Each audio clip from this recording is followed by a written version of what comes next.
অভিযোগ সংশ্লিষ্ট জনাব শামীম ওসমান, সাবেক সংসদ সদস্য, নারায়ণগঞ্জ ৪ সংসদ সদস্য হিসাবে দায়িত্ব পালনকালে ক্ষমতার অপব্যবহারপূর্বক ৬,৬৭,০০,০০০ টাকারও বেশি মূল্যের জ্ঞাত আয় বহির্ভূত সম্পদ অর্জন এবং ৯টি ব্যাংক হিসাবের মাধ্যমে ৪৩৯ কোটি টাকারও বেশি অস্বাভাবিক এবং সন্দেহজনক লেনদেনপূর্বক হস্তান্তর, রূপান্তর, স্থানান্তর করার অপরাধ অনুসন্ধানকালে প্রমাণিত হয়েছে।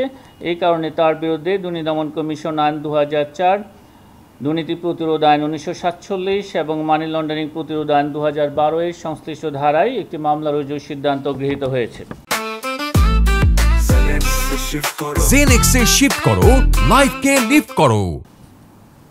অভিযোগ সংশ্লিষ্ট জনাব সালমা ওসমান, স্বামী শামীম ওসমান এবং জনাব শামীম ওসমান, সাবেক সংসদ সদস্য, নারায়ণগঞ্জ ৪ কর্তৃক জ্ঞাত আয়ের উৎসের সাথে সঙ্গতিবিহীন ৩,৯,০০,০০০ টাকারও বেশি মূল্যের সম্পদ অর্জন এবং জনাব সালমা ওসমানের নামে ৮টি ব্যাংক হিসাবে ২৪,৬৬,০০,০০০ টাকারও বেশি অস্বাভাবিক এবং সন্দেহজনক লেনদেনপূর্বক হস্তান্তর, রূপান্তর, স্থানান্তর করার অপরাধ অনুসন্ধানকালে প্রমাণিত হয়েছে।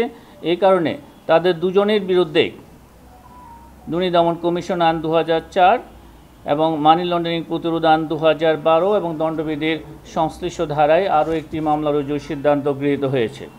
এছাড়া অভিযোগ সংশ্লিষ্ট জনাব ইমতিনান ওসমান, পিতা শামীম ওসমান এবং জনাব লাবিবা জোহা অঙ্গনা, পিতা শামীম ওসমানের বিরুদ্ধে জ্ঞাত আয়ের উৎস বহির্ভূত সম্পদের প্রাথমিক তথ্যাদি পাওয়ায় তাদের বিরুদ্ধে দুর্নীতি দমন কমিশন আইন ২০০৪-এর ২৬(১) ধারায় পৃথক পৃথক দুটি সম্পদ বিবরণী দাখিলের আদেশ জারির সিদ্ধান্ত গৃহীত হয়েছে।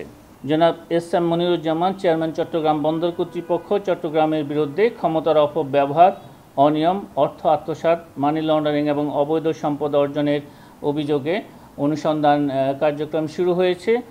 এই সংক্রান্তে রেকর্ডপত্র সংগ্রহের জন্য অনুসন্ধানকারী কর্মকর্তা রিকুইজিশন দিয়েছেন।